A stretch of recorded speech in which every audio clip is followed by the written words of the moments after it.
Hello, কোথায় যাচ্ছ? আমি এখানেই আছি। তো আমি যে কথাগুলো বলছিলাম তোমরা কি শুনতে পাচ্ছিলে না?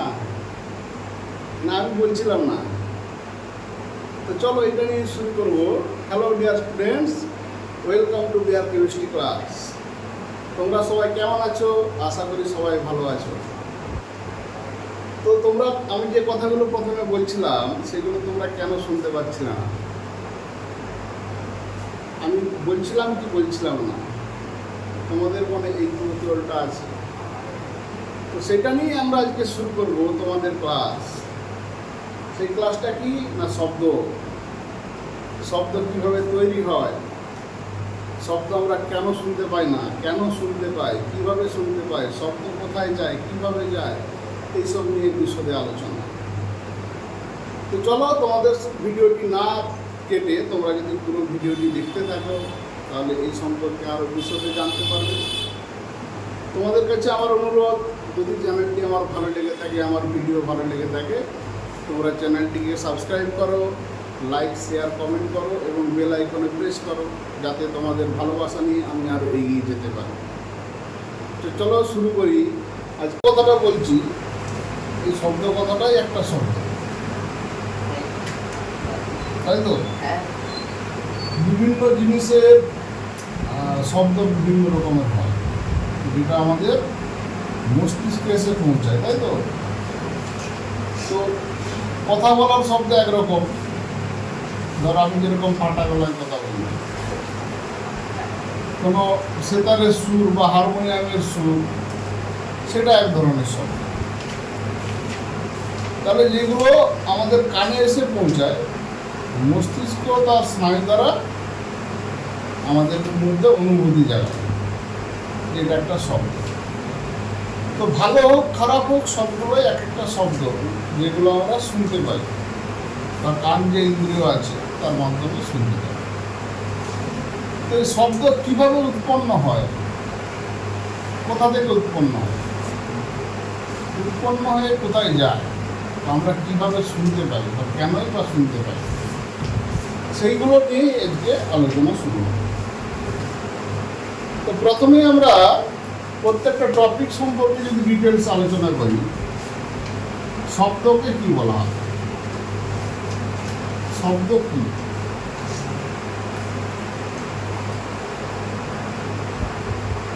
শব্দ হচ্ছে এক প্রকার শক্তি,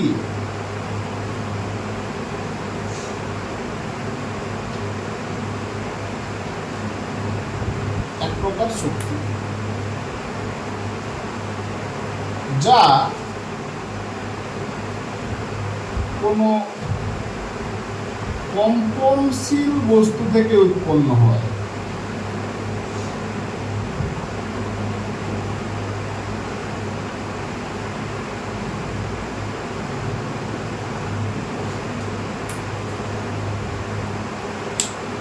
এবং এক জায়গা থেকে অন্য জায়গাতে যায়, এসে আমাদের কানে পৌঁছায়, আমাদের মস্তিষ্ক সেটাকে অনুভূত করা।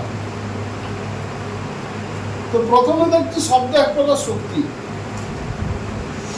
শব্দকে আমরা শক্তি বলবো কেন, শব্দকে কেন শক্তি বলা? তাহলে শব্দ কেন শক্তি?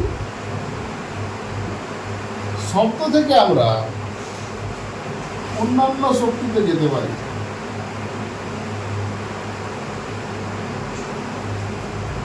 অন্য শক্তিতে যেতে পারি। যেমন একটা উদাহরণ দিই, কাঁচের জানালার কাছে যদি বোম ফাটানো হয়, তাহলে জানালাটা ভেঙে, কাঁচটা ভেঙে, হয়তো। তাহলে শব্দ থেকে যান্ত্রিক শক্তি এখানে রূপান্তরিত হচ্ছে। আবার যখন ঢোল বাজানো হয়, তখন কি হয়? বল প্রয়োগ করা হয়, তারপরে শব্দ উৎপন্ন। তাহলে যান্ত্রিক শক্তি থেকে শব্দ উৎপন্ন করে। তাহলে শব্দ থেকে আমরা অন্য শক্তিতে যেতে পারি, আর অন্য শক্তি থেকেও শব্দে আসতে পারে। তার মানে এখানে শক্তির রূপান্তর ঘটছে, সেই জন্য শব্দ হলো এক প্রকার শক্তি। তারপরে দ্বিতীয় লাইন, কম্পনশীল বস্তু থেকে উৎপন্ন হয়। কম্পনশীল বস্তু যদি না হয় শব্দ কিন্তু উৎপন্ন হবে না। আমি একটা পেন হাতে রেখেছি, এ কিন্তু শব্দ উৎপন্ন হচ্ছে না। যখন আমি এই পেনটাকে আরেকটা পেনের সাথে আঘাত করব তবে শব্দ উৎপন্ন হচ্ছে। তার মানে এটা আঘাত নয়, এখানে এর ভিতরে একটা কম্পন তৈরি হচ্ছে। এই কম্পনের ফলেই শব্দ উৎপন্ন হচ্ছে। যদি বস্তুর কম্পন না ঘটে, যে কোনো জড় বস্তু বা জীবন্ত বস্তু যাই হোক না কেন, কম্পন যদি না ঘটে তাহলে কিন্তু শব্দ উৎপন্ন হবে না। বললাম বোঝা গেছে? এই যে কম্পনশীল বস্তু, যেখান থেকে শব্দ উৎপন্ন হয় সেটা সমস্ত বস্তুর ক্ষেত্রে, জীব জড় সমস্ত বস্তুর ক্ষেত্রে। এই কম্পনশীল বস্তুর একটি নাম আছে। এই কম্পনশীল বস্তুকে আমরা বলবো সনক।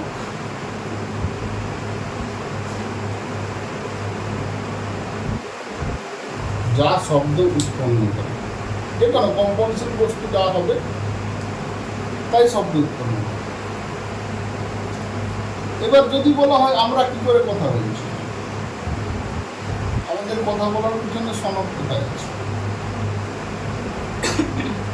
না, আমরা যখন কথা বলি আমাদের ফুসফুস থেকে বায়ু আমাদের স্বরতন্ত্রের পর্দায় চাপ দেয়, তার ফলে আমাদের স্বরতন্ত্র কম্পিত হয়,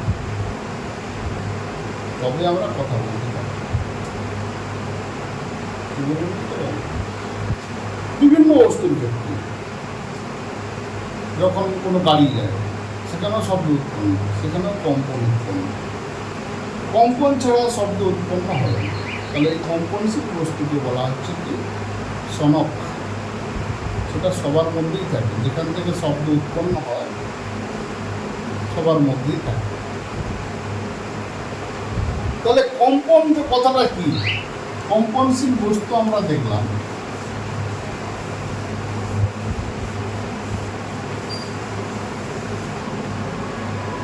এই কম্পনশীল বস্তুটা কি?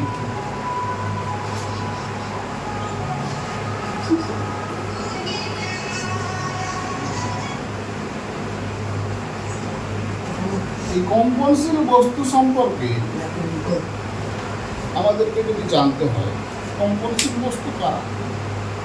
যারা কম্পিত হয় তাদেরকে আমরা কম্পনশীল বস্তু বলি। এই কম্পন কত ধরনের হয়?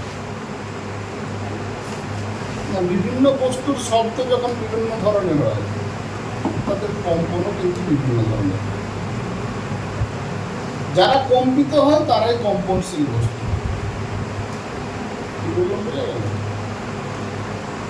যখন একটা বস্তু একই রকমের শব্দ উৎপন্ন করবে তার কম্পন একই রকম হবে। যখন বিভিন্ন রকম শব্দ উৎপন্ন করবে তার কম্পনও কিন্তু বিভিন্ন রকম হবে। এই কম্পনটা নির্ভর করে বস্তুর গতির উপর। কি ধরনের গতি? না, এই গতিটাকে বলা হয় সরল দোল গতি বা পর্যায়বৃত্ত গতি।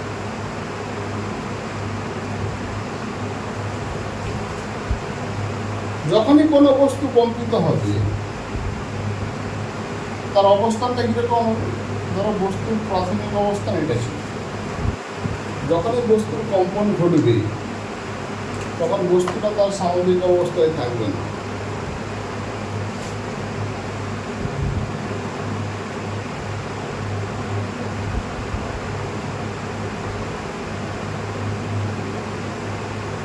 সে তার বাম দিকে কিছুটা সরে যাবে বা ডান দিকে কিছুটা সরে যাবে।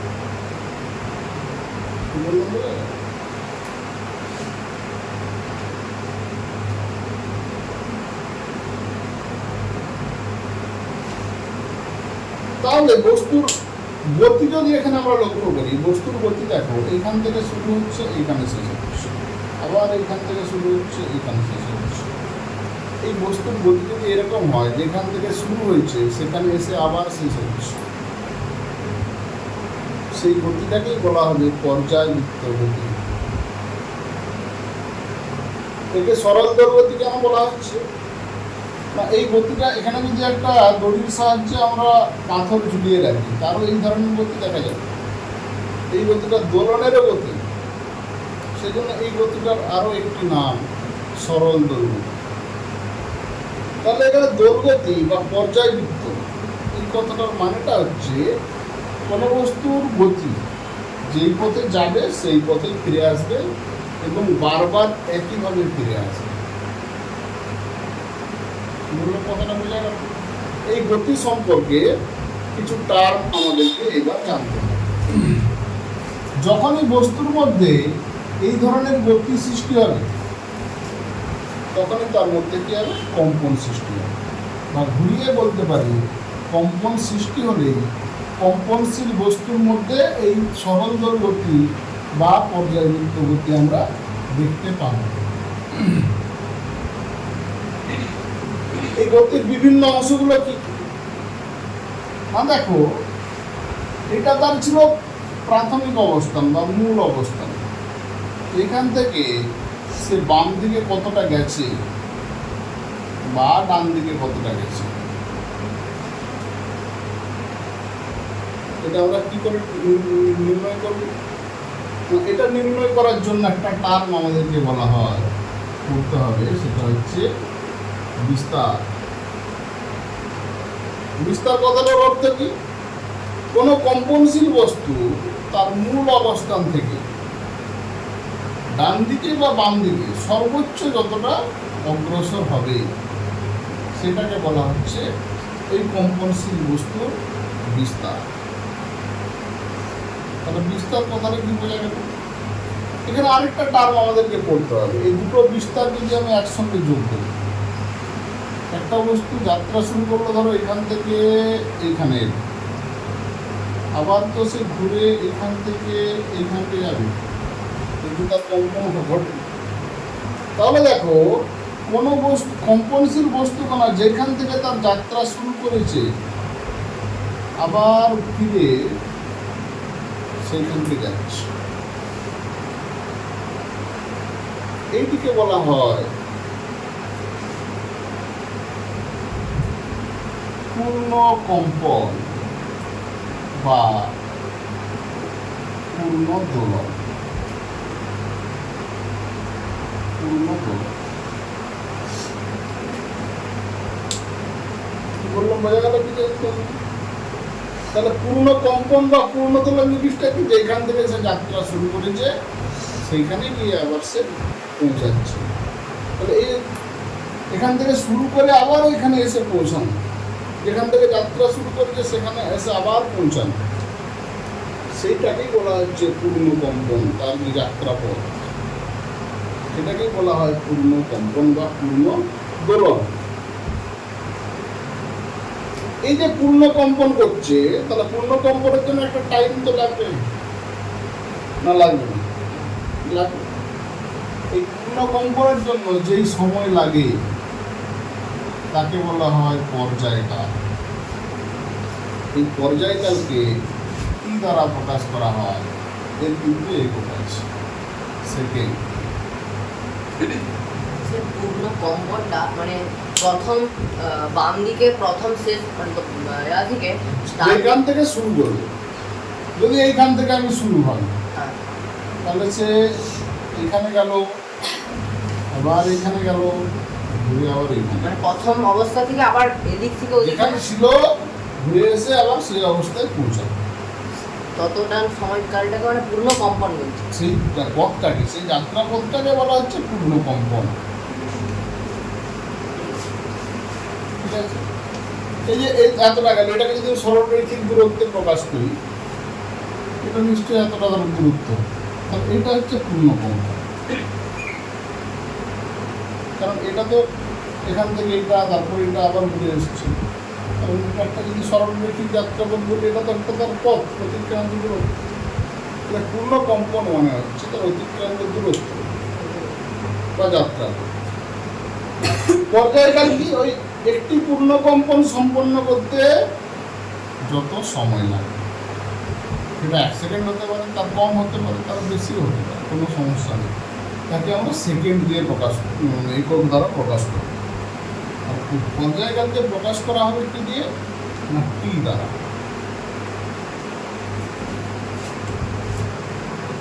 পূর্ণ কম্পন আমরা দেখলাম, পূর্ণ কম্পন কাকে বলে দেখলাম? 1 সেকেন্ডে যতগুলি পূর্ণ কম্পন সৃষ্টি হবে। 1 সেকেন্ডে কারো একটা পূর্ণ কম্পন হতে পারে, দুটো পূর্ণ কম্পন হতে পারে, 10টা হতে পারে। তাহলে 1 সেকেন্ডে পূর্ণ কম্পন সংখ্যা, 1 সেকেন্ডে যতগুলি পূর্ণ কম্পন ঘটবে, এইটিকে বলা হয় কম্পাঙ্ক। কম্পাঙ্ক, কম্পনের কম্পাঙ্ক, যাকে আমরা এন দ্বারা প্রকাশ করি। তাহলে কম্পন সম্পর্কে এই টার্মগুলি আমাদেরকে জানতে হবে। বিস্তার, পূর্ণকম্পন, পর্যায়কাল, কম্পাঙ্ক। এই কম্পাঙ্কের সঙ্গে কম্পাঙ্ক নিয়ে আরেকটু আমরা পড়ব। এই ছবিটা মুছে দিলাম। কম্পাঙ্ক মানে কি? 1 সেকেন্ডে যতগুলি পূর্ণ কম্পন সম্পন্ন করবে। তার মানে কি? কম্পাঙ্ক একটা সংখ্যা, কিন্তু সময়ের সাপেক্ষে সংখ্যা। সেই জন্য কম্পাঙ্কের একক হিসাবে যদি আমরা বলি, সাইকেল পার সেকেন্ড, এই একক দ্বারা প্রকাশ করা হয়। সাইকেল মানে চক্র। এটাকে আবার একটা অন্য টার্ম দিয়ে প্রকাশ করা হয়, ইঞ্চেল, যাকে বাংলায় বলা হয় হার্জ।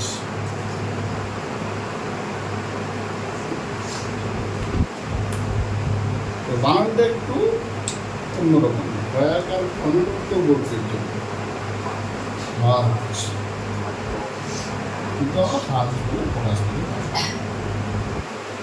তাহলে কম্পাঙ্কের একক হচ্ছে হার্জ। কম্পাঙ্ক যখন পড়ছি, এখানে আমরা বলে রাখা ভালো বা জেনে রাখা ভালো। আমরা প্রথমেই বললাম যে শব্দ উৎপন্ন হতে গেলে বস্তুকে কম্পিত হতে হবে। কম্পনশীল বস্তু ছাড়া শব্দ উৎপন্ন হবে, কিন্তু শব্দ উৎপন্ন হওয়ার জন্য কতবার কম্পিত শব্দ উৎপন্ন হবে না। যখন কম্পনশীল বস্তুর কম্পাঙ্ক 20 হার্জ থেকে 20,000 হার্জের মধ্যে থাকবে, সেই শব্দকেই আমরা শুনতে পাবো। তার বেশি হলেও আমরা শুনতে পাবো না, সেটা আমাদের শ্রুতিগোচর নয়। সেটা একটা শব্দ, কিন্তু শ্রুতিগোচর নয়। তার কম হলেও আমরা শব্দকে শুনতে পাবো। আমরা কোন শব্দকে শুনতে পাবো? যখন কম্পনশীল বস্তুকণার কম্পাঙ্ক 20 থেকে 20,000 হার্জের মধ্যে থাকবে। তার বেশি বা কম হলে আমরা কিন্তু শব্দকে শুনতে পাবো না। বেশি হলেও শোনা যাবে না, কম হলেও শোনা যাবে না।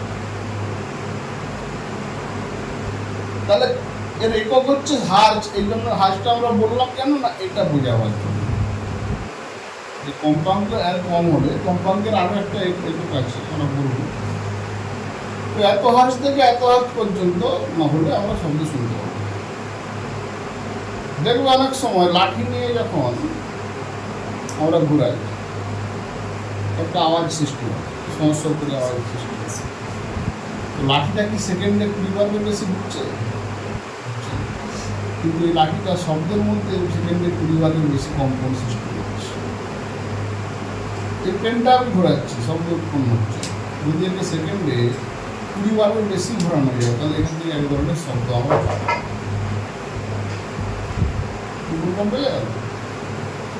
এটা হচ্ছে শব্দ উৎপন্ন হওয়ার মূল শর্ত। প্রথম শর্ত হচ্ছে কম্পনশীল বস্তু হতে হবে। দ্বিতীয় শর্ত হচ্ছে ওই যেখান থেকে যেটা কম্পিত হচ্ছে বা সনক যেটাকে বলা হচ্ছে শব্দের উৎস, এই সনকের কম্পাঙ্ক 20 থেকে 20,000 হার্জের মধ্যে হতে হবে। তবে গিয়ে শব্দ উৎপন্ন হবে, সেই শব্দটাকে আমরা শুনতে পাবো, নাহলে কিন্তু শুনতে পাবো না। এখানে একটা সম্পর্ক আমাদেরকে দেখতে হয়। পর্যায়কাল হচ্ছে তোমার টি, যদি কম্পাঙ্ক এন দ্বারা প্রকাশ করি, পর্যায়কালকে টি দ্বারা প্রকাশ করি, পর্যায়কালের সাথে সম্পর্ক হচ্ছে কম্পাঙ্ক সমান 1 পর্যায়কাল।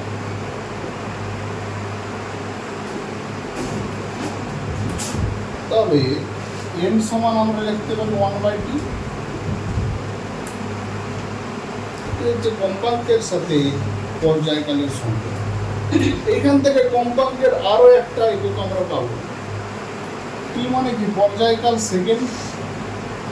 তাহলে এখান থেকে আমরা তার একক পাবো সেকেন্ড ইনভার্স। কম্পাঙ্কের আরো একটি একক হচ্ছে সেকেন্ড ইনভার্স। তাহলে তিনটি একক কি হলো? সাইকেল পার সেকেন্ড, সেকেন্ড ইনভার্সও বলতে পারে, আবার হার্জ। প্রচলিত বা ব্যবহৃত যে এককটা হয় কম্পাঙ্কের, সেটা হচ্ছে হার্জ।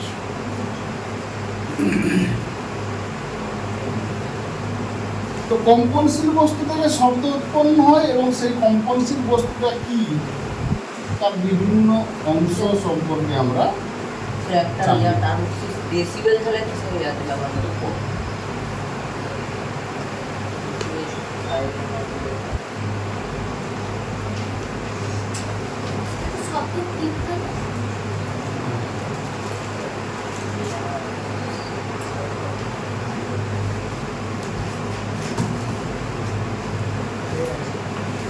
তাহলে শব্দের উৎপন্ন হওয়া বা শব্দের উৎস সম্পর্কে আমরা জানলাম, তাই তো? এরপর আমরা দেখব শব্দের বিস্তার।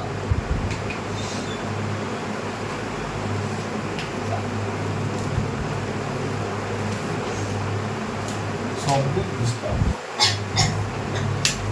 শব্দের বিস্তার মানে কি? শব্দের এক স্থান থেকে অন্য স্থানে যাওয়া, এটাই বিস্তার বোঝাচ্ছে।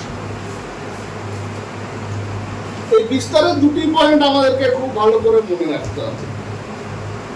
কি কি? না, প্রথম হচ্ছে শব্দ তরঙ্গ রূপে বিস্তার লাভ করে।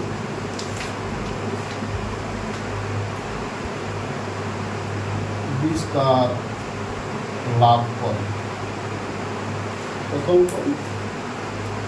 দ্বিতীয় পয়েন্ট, শব্দ জড় মাধ্যমের মধ্য দিয়ে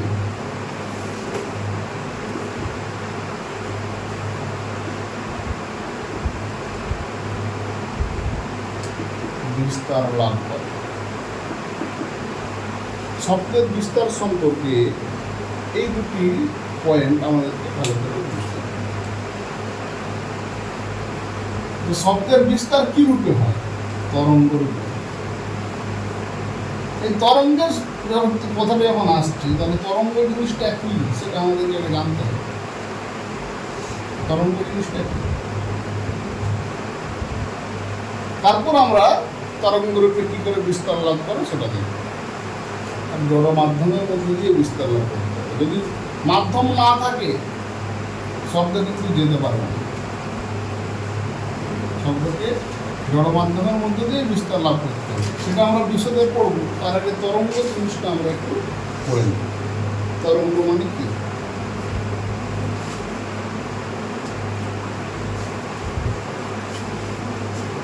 মহাস্থানে শব্দ শোনা যাবে না।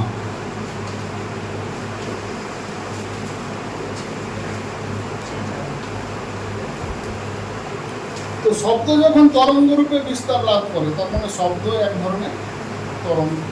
তবে তরঙ্গ জিনিসটা কি? না, তরঙ্গ হলো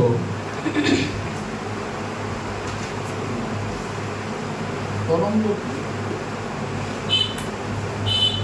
না, তরঙ্গ হলো কম্পনশীল বস্তু থেকে উৎপন্ন কম্পন। তরঙ্গ হচ্ছে কম্পন থেকে সৃষ্টি। তাহলে কম্পনশীল বস্তু থেকে উৎপন্ন কম্পন। কম্পনশীল বস্তু থেকে উৎপন্ন কম্পন। শুধু এইটুকু বললে হবে না, তাহলে তো আমরা কম্পন দিয়েই পড়তে পারতাম, তরঙ্গ কেন বলবো? এর আরো একটা বৈশিষ্ট্য হচ্ছে, যা কোনো জড় মাধ্যমের মধ্য দিয়ে যায়,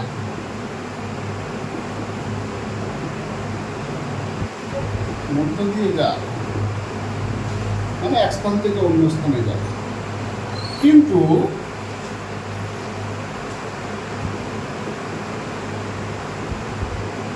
মাধ্যমের কণার স্থান পরিবর্তন করে না। এটা হচ্ছে তরঙ্গের মূল বৈশিষ্ট্য।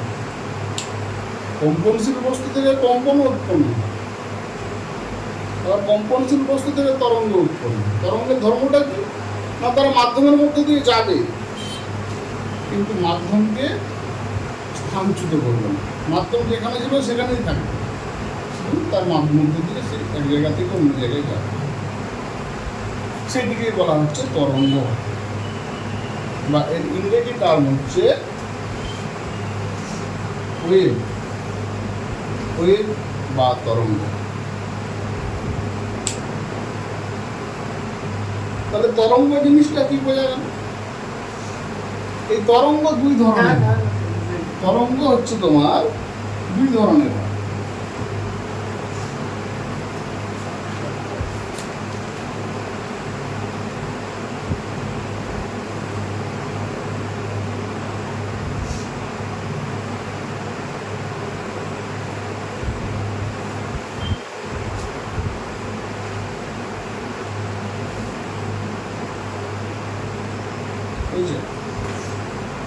এই যে আমরা শুধু তরঙ্গ লিখলাম,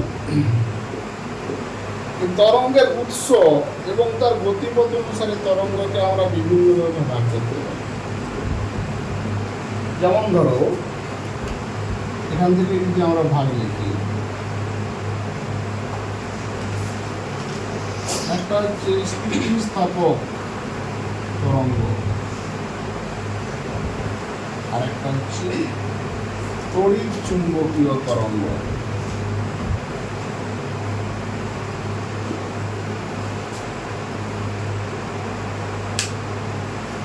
শব্দের সঙ্গে তড়িৎ বা চুম্বকের সম্পর্ক নেই, সেজন্য তড়িৎ চুম্বকের তরঙ্গটা আমরা এখানে পড়ব। আমরা যে তরঙ্গটা পড়ছি, সেই তরঙ্গটা হচ্ছে স্থিতিস্থাপক তরঙ্গ।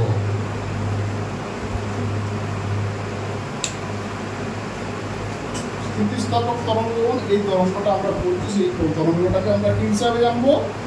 না, স্থিতিস্থাপক তরঙ্গ হিসাবে জানবো।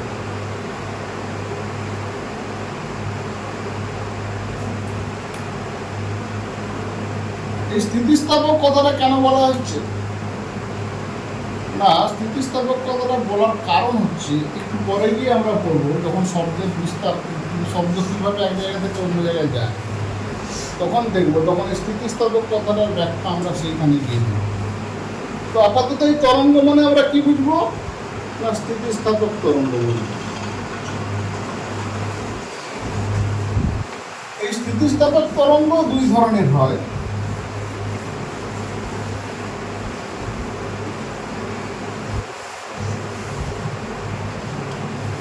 স্থিতিস্থাপক তরঙ্গ যদি আমরা বলি,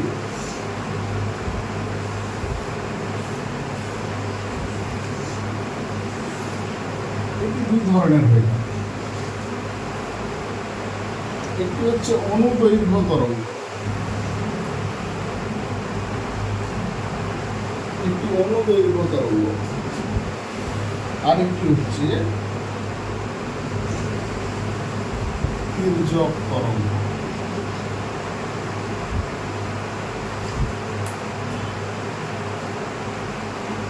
এই অনুদৈর্ঘ্য তরঙ্গ কাকে বলা হয়?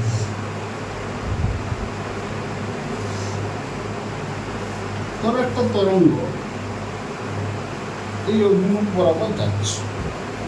তরঙ্গ তরঙ্গ যাচ্ছে মানে এখানে মাধ্যমের যে কণাগুলো আছে তাদেরও কম্পন তৈরি হবে, তাই তো? সেই কম্পনটা কি হবে? সেই কম্পনটা হবে এই অভিমুখে।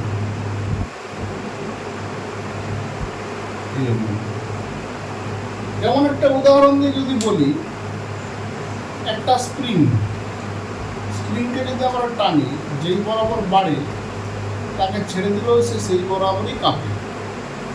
সে কি এদিক সেদিক করে কাঁপে? এরকমভাবেই কাঁপে। তাহলে স্প্রিং টানছে, টানার অভিমুখটা তার নিচের দিকে হচ্ছে বা উপরের দিকে হচ্ছে, কিছু একটা হবে। কিন্তু যখন ছেড়ে দিই তার কম্পনটা সেই অভিমুখ, সেটাকে আমরা বলবো অনুদৈর্ঘ্য তরঙ্গ। এটা তরঙ্গের অভিমুখ, এটা তরঙ্গের অভিমুখ,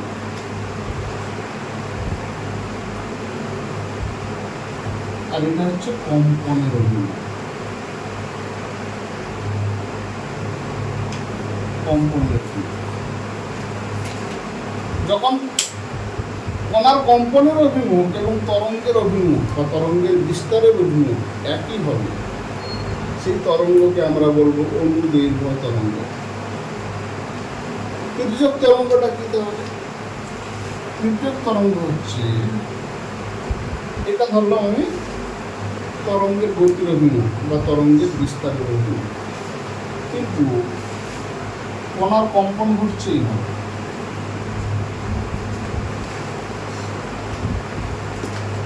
এটা হচ্ছে কম্পনের অভিমুখ। তাহলে তরঙ্গের অভিমুখ এবং কম্পনের অভিমুখ পরস্পর লম্ব 90 ডিগ্রি। তাহলে যেই স্থিতিস্থাপক তরঙ্গে তরঙ্গের অভিমুখ এবং কণার কম্পনের অভিমুখ পরস্পর লম্ব হয় তাকে আমরা বলব তির্যক তরঙ্গ। এই উদাহরণ আমরা কোথায় দেখি? না, ধরো একটা পুকুরে জলে যদি ঢিল ফেলে দিই, তাহলে কি হবে? ঢেউটা আস্তে আস্তে পানির দিকে আসতে থাকবে তো, কিন্তু ঢেউটা কিরকমভাবে আসবে? এরকমভাবে উপর নিচে করে দেওয়া, কারণ কম্পনটা কি হচ্ছে? হয় উপরের দিকে না নিচের দিকে, কিন্তু সে আসছে কোন দিকে? পাড়ের দিকে, কিন্তু কম্পনটা হয় উপরের দিকে না নিচের দিকে। সুতরাং তার কম্পনের গতির অভিমুখ এবং কম্পনের অভিমুখ পরস্পর কি লম্ব, সেটাকে বলা হচ্ছে তির্যক তরঙ্গ। তো এই দুটো তরঙ্গে শব্দে এই দুটো তরঙ্গে আমাদের কাজে লাগবে, অনুদৈর্ঘ্য তরঙ্গ এবং তির্যক তরঙ্গ।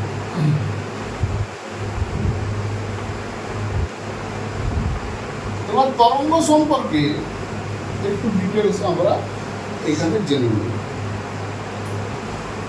কিছু কিছু টার্ম আছে, যেমন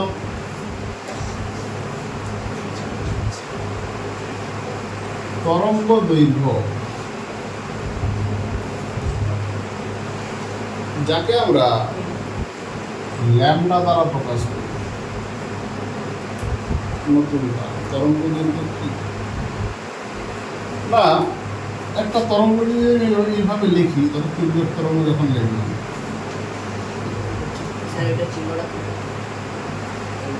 এটা একটা তরঙ্গ ল্যামডা। ল্যামডা তরঙ্গ দৈর্ঘ্যকে আমরা ল্যামডা দ্বারা প্রকাশ করি। এটা একটা তরঙ্গ আমি লিখলাম। এই তরঙ্গটা শুরু হয়েছে কোথা থেকে? এইখান থেকে, এইখানে শুরু হয়েছে, একবার উপরে গিয়ে একবার নিচে এসে আবার এখানে শেষ হচ্ছে। তাই এই তরঙ্গের এই অংশ থেকে এই অংশ পর্যন্ত এটি একটি পূর্ণ কম্পন বা পূর্ণ তরঙ্গ বলা। এই তরঙ্গটা যদি আমরা ভাবি, এই তরঙ্গের যেটা উপরের দিকে থাকবে অংশটা, এই অংশটাকে বলা হয় তরঙ্গ শীর্ষ। নিচের দিয়াটাও হতে পারে। যেই লোকটা নিচের দিকে থাকবে এটাকে বলা হয় তরঙ্গ পাত।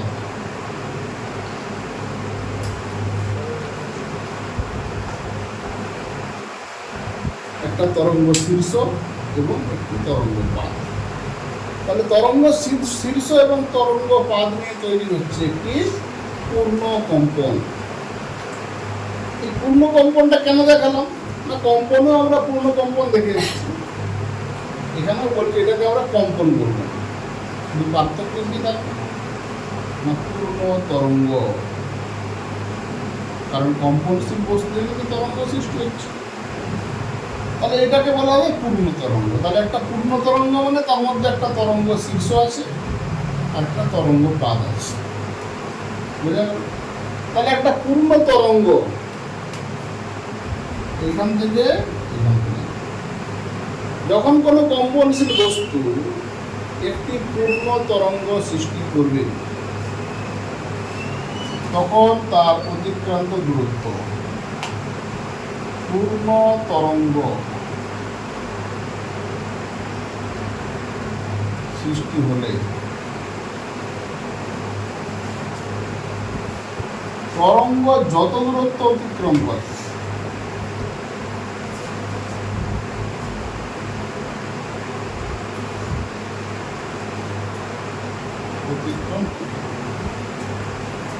তার মানে অতিক্রম কতটা করলো, এখানে শুরু হয়েছিল, এখানে পূর্ণ কম্পন শেষ হলো। তাহলে একটি পূর্ণ কম্পনে তরঙ্গ যত দূর যাবে সেই দূরত্বটাই বলা হচ্ছে তরঙ্গ দৈর্ঘ্য বা ল্যাম্ডা। এই ল্যাম্ডার যেহেতু দূরত্বের একক, এর সিডিএস একক আমরা লিখতে পারি সেন্টিমিটার, এসআই একক মিটার। যেহেতু তরঙ্গ দৈর্ঘ্য মানে দূরত্ব, কোন দূরত্ব না, একটি পূর্ণ কম্পনে যতদূর যাবে তরঙ্গ সেটিকে বলা হচ্ছে তরঙ্গ দৈর্ঘ্য।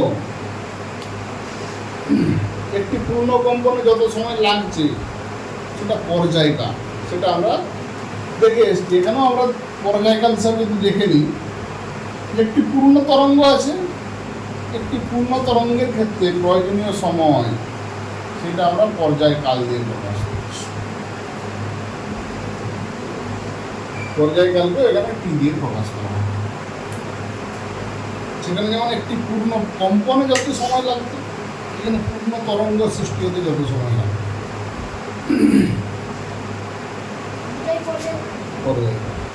দুটো এক। তো এরপর তরঙ্গ দৈর্ঘ্য আমরা দেখলাম ল্যাম্ডা। আমরা কম্পনের কম্পাঙ্ক দেখে এসেছি,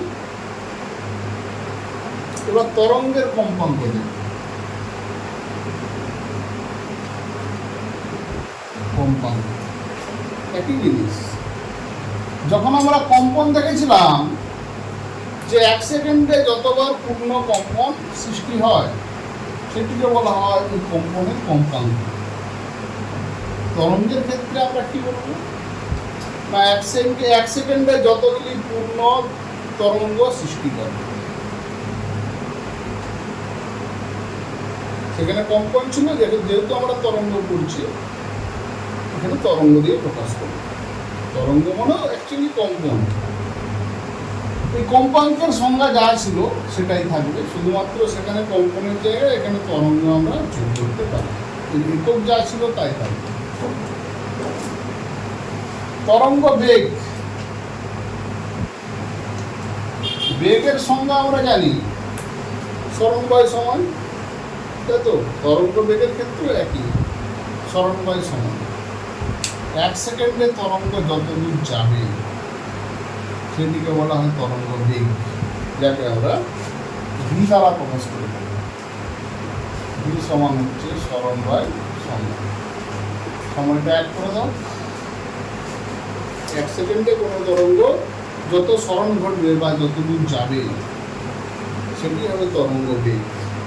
এর একক যদি আমরা দেখি, বেগের একক যা ছিল সেমি পার সেকেন্ড বা মিটার পার সেকেন্ড, এটি হচ্ছে তরঙ্গ বেগের একক। এই তিনটে টার্ম আমরা কেন পড়লাম?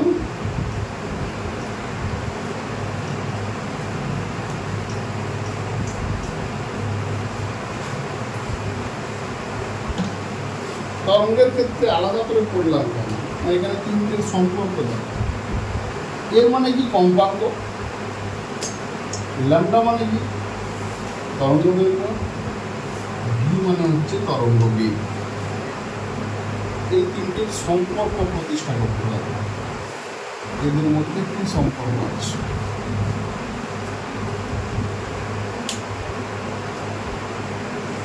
একটা একটা করে যদি আমরা ভাবি, ল্যামডা, প্রথমে ল্যামডা যদি ভাবি, ল্যামডা কি না একটি পূর্ণ তরঙ্গে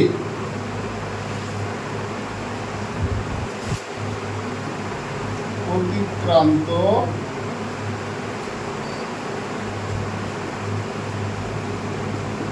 দূরত্ব।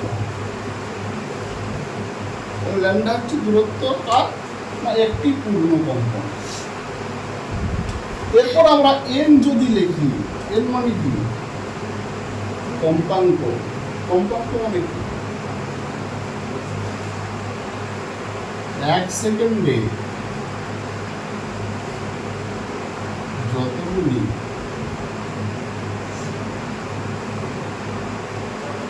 পূর্ণ তরঙ্গ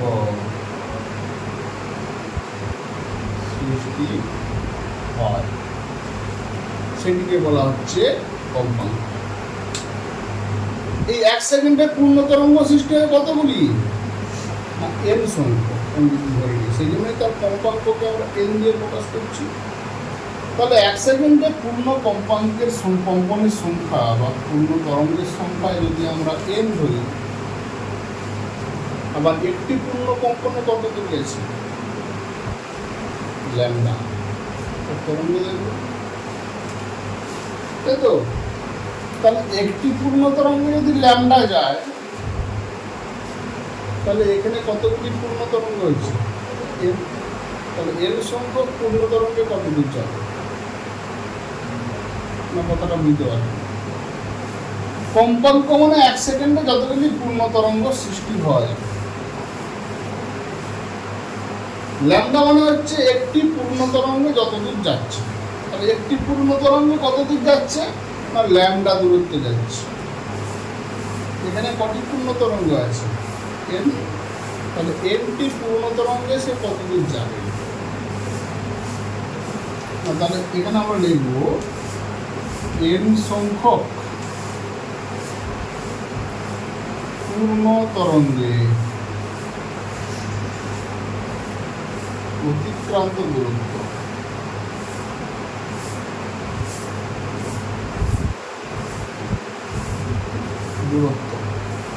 সমান আমরা লিখতে পারি এন ইন্টু ল্যামডা। আবার দেখো এই যে এন তরঙ্গ সৃষ্টি হচ্ছে কত সেকেন্ডে, এক সেকেন্ডে। এবার আমরা কি জানি এক সেকেন্ডে বস্তুর সরণে হচ্ছে বেগ, তাই তো। তাহলে এন ল্যামডা দূরত্ব তরঙ্গ অতিক্রম করছে কত সেকেন্ডে, এক সেকেন্ডে, এটাই তরঙ্গের বেগ। আবার আমরা লিখতে পারি তাহলে আবার এন ল্যামডা দূরত্ব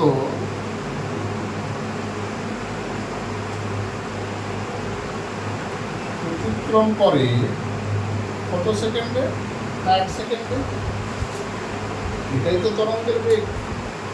অর্থাৎ তরঙ্গের বেগ ভি সমান এক সেকেন্ডে অতিক্রান্ত দূরত্ব, এক সেকেন্ডে অতিক্রান্ত দূরত্ব হচ্ছে ল্যামডা। অতএব আমরা লিখতে পারি ভি সমান এন ল্যামডা। এটি হচ্ছে তরঙ্গ বেগ, কম্পাঙ্ক এবং তরঙ্গ দৈর্ঘ্যের সম্পর্ক।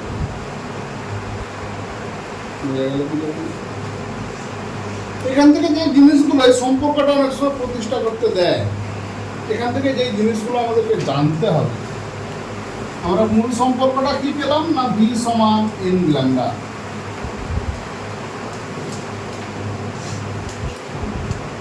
তো ভি সমান যদি এন ল্যামডা হয়, তাহলে তরঙ্গ বেগের সাথে কম্পাঙ্কের কি সম্পর্ক? সমানুপাত সম্পর্ক, ভি ভ্যারিয়েশন, এটা দেখতে পারি। আবার ভি এর সাথে তরঙ্গ দৈর্ঘ্য সমানুপাত সম্পর্ক, যেখানে একটা গাড়ি যে ধ্রুবক,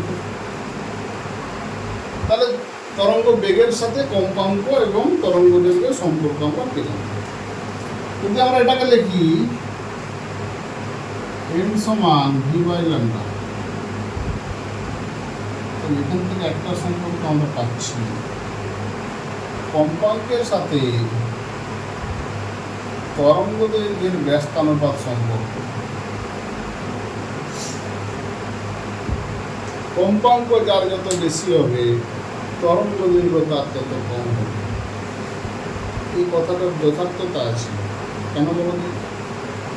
একটা পূর্ণ তরঙ্গ যতদূর যাচ্ছে সেটাই তরঙ্গ দৈর্ঘ্য। আমি তো দুটো তরঙ্গ নিলাম, একটা তরঙ্গ একটা তরঙ্গ।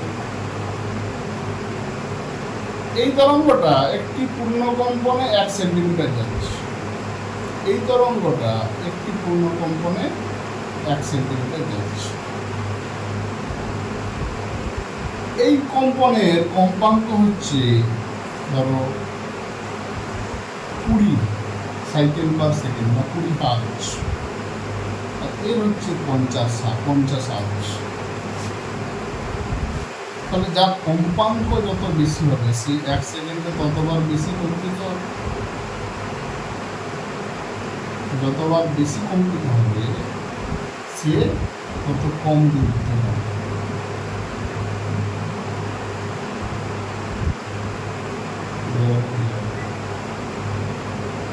পার্থক্যটা হচ্ছে জোরে জোরে হাঁটার সঙ্গে ছোটা। জোরে জোরে হাঁটলে কি হয়? তাড়াতাড়ি পায়, কিন্তু যখন ছোটা হয় পাটা কি তত তাড়াতাড়ি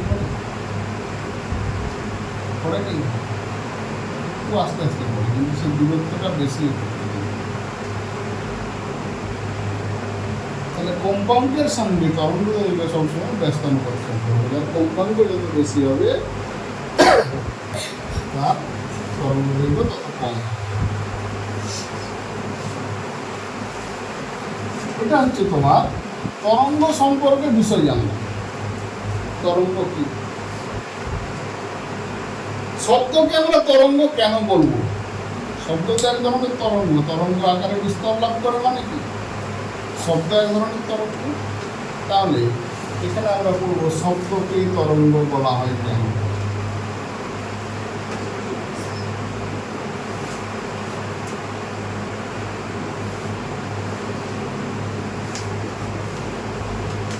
তরঙ্গের যা ধর্ম সেটাই শব্দের ধর্ম, সেই জন্যই শব্দকে তরঙ্গ বলা হয়।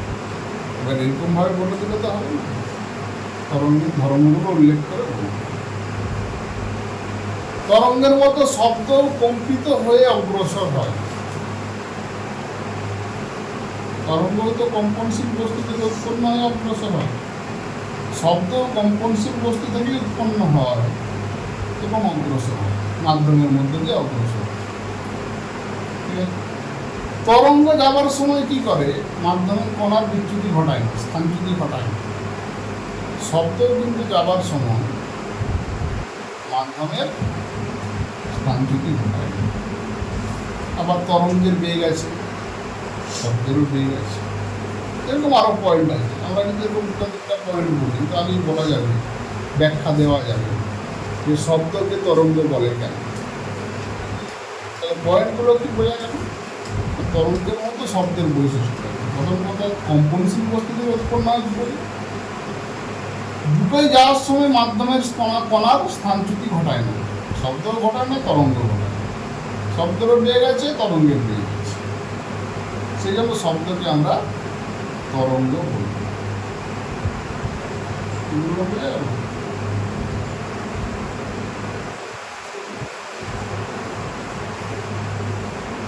শব্দ বিস্তারের দুটো সব কন্ডিশন ছিল। একটা ছিল তরঙ্গের মাধ্যমে বিস্তার লাভ করবে, সেটা আমরা দেখলাম। তরঙ্গটা কি, তরঙ্গের মাধ্যমে কীভাবে বিস্তার লাভ করবে সেটা আমরা বলব।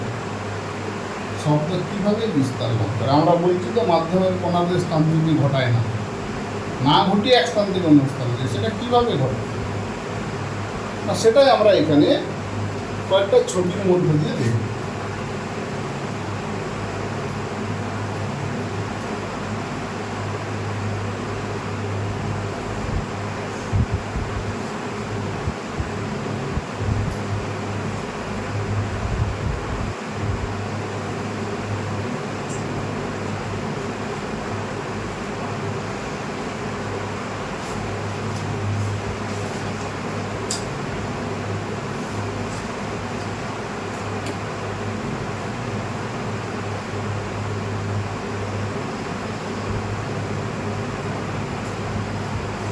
আমি প্রথমে বললাম এটা একটা স্থির বায়ুস্তর,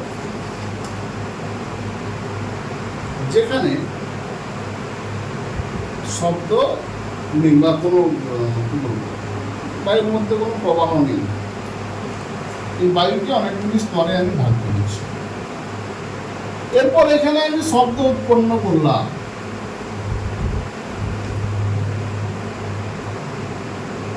শব্দ উৎপন্ন করে কি ঘটবে? উৎপন্ন করার পর শব্দ তাহলে উৎপন্ন হয়ে এক জায়গা থেকে অন্য জায়গায় যেতে চাইবে, যাওয়ার সময় কি হবে? শব্দের কম্পন এসে তার পাশের যে বায়ুস্তর আছে সেই বায়ুস্তরে এসে ধাক্কা দিবে, তখন কি হবে? ধাক্কা দেওয়া প্রথম ঘটনা, স্টেপ 1। তাহলে কি হবে না, এইখানে যে বায়ুস্তরগুলি আছে এগুলো এক কাছে এসে জড়ো হয়ে যাবে। এরপরে যে বায়ুস্তরগুলো ছিল সেগুলো যেরকম ছিল সেরকমই থাকবে। যেরকম আমার লাইনে দাঁড়িয়ে থাকলে পিছন থেকে ধাক্কা দেওয়া, তখন কি হবে? পিছন থেকে ধাক্কা দিলে কাছাকাছি গুলো একবারে চিপা হয়ে যায়, দূরের গুলো তো অত এফেক্ট করে না, করে কি? তাহলে মাধ্যমে এসে যখনই ধাক্কা দিল, মাধ্যমের এই প্রথমের দিকের স্তরগুলি এক কাছে জড়ো হয়ে গেল, বাকি যেরকম ছিল সেরকম।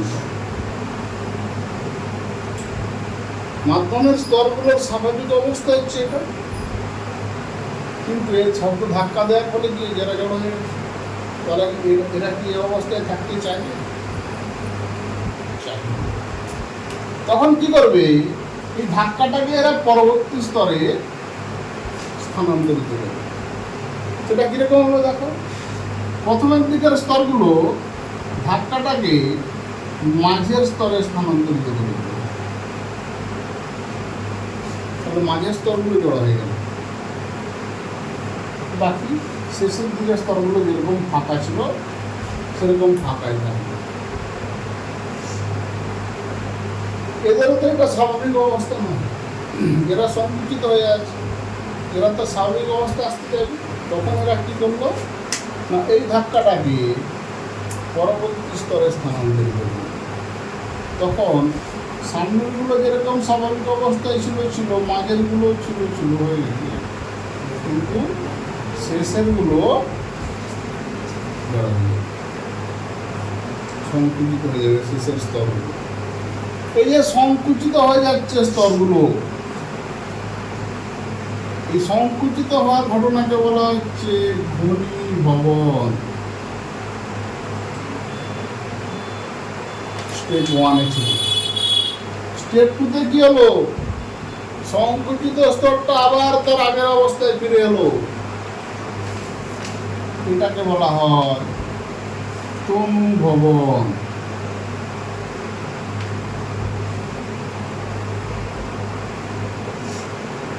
তাহলে এই সংকুচিত ছিল, এর নিজের অবস্থায় এলো, আবার এটাকে সংকুচিত করলো, এটা হচ্ছে ঘনীভবন। আমার কানটা আছে এইখানে, শব্দ এখানে উৎপন্ন হয়েছে, আমার কানটা ছিল এখানে। তাহলে এখান থেকে শব্দটা এখানে আসার জন্য কি করলো? প্রথম মাধ্যমগুলোকে সংকুচিত করলো, তারা আবার পরের মাধ্যমকে সংকুচিত করলো, তারা আবার পরের মাধ্যমকে সংকুচিত করলো, দিয়ে নিজেদের অবস্থান ঘুরে পেয়ে গেল। এ যখন শব্দটাকে কানে পৌঁছে দেবে, কেউ নিজের অবস্থায় ফিরে চলে যায়। তাহলে এই শব্দটাকে কানে পৌঁছে দেওয়ার পর এর যে অরিজিনাল অবস্থা হবে এটাই। তার মানে কি, মাধ্যমের কণাগুলো যে যেখানে ছিল সেখানেই থাকবে, তার অবস্থানের পরিবর্তন ঘটাচ্ছে। কিন্তু এখানে কি ঘটছে না, সাময়িক তারা সংকুচিত বা প্রসারিত হচ্ছে, প্রসারিত বা সংকুচিত হচ্ছে। তাহলে শব্দ যখন বিশেষত বায়ু মাধ্যমের মধ্য দিয়ে এক স্থান থেকে অন্য স্থানে যায়, তখন এই ঘনীভবন তনুভবনের মধ্য দিয়েই যায়। তাহলে শব্দ জড় মাধ্যমের মধ্য দিয়ে বিস্তার লাভ করে সেটা বুঝতে পারবো, তরঙ্গের আকারে কিভাবে বিস্তার লাভ করে সেটা বুঝতে পারলাম। এইখানে একটা জিনিস, আরেকটা যেটা আমরা আগে ছেড়ে এসেছিলাম, স্থিতিস্থাপক কথাটা কেন বলা হয়েছে। দেখো, স্থিতিস্থাপকতাটা এখানে দেখতে পাচ্ছি, পাই না। প্রথমে সংকুচিত হচ্ছে, কিন্তু আগে পুনরায় তার আগের অবস্থায় ফিরে আসছে। এটা কি স্থিতিস্থাপকতায় তো? কিন্তু সেজন্য এই তরঙ্গটাকে বলা হচ্ছে স্থিতিস্থাপক তরঙ্গ। যেমন গাটারকে টানলে আগের অবস্থায় ফিরে আসছে, ছেড়ে দিল, এই প্রথমে সংকুচিত হয়ে যাচ্ছে, কিন্তু পুনরায় তো আগের অবস্থায় চলে এসছে। তার মানে এটা স্থিতিস্থাপকতা তো। সেই জন্য এই তরঙ্গটাকে বলা হচ্ছে স্থিতিস্থাপক তরঙ্গ। এই জিনিসটা ক্লিয়ার হলো কি হলো না? এবার এইখান থেকে কিছু অঙ্ক আমাদেরকে দেখতে হয়।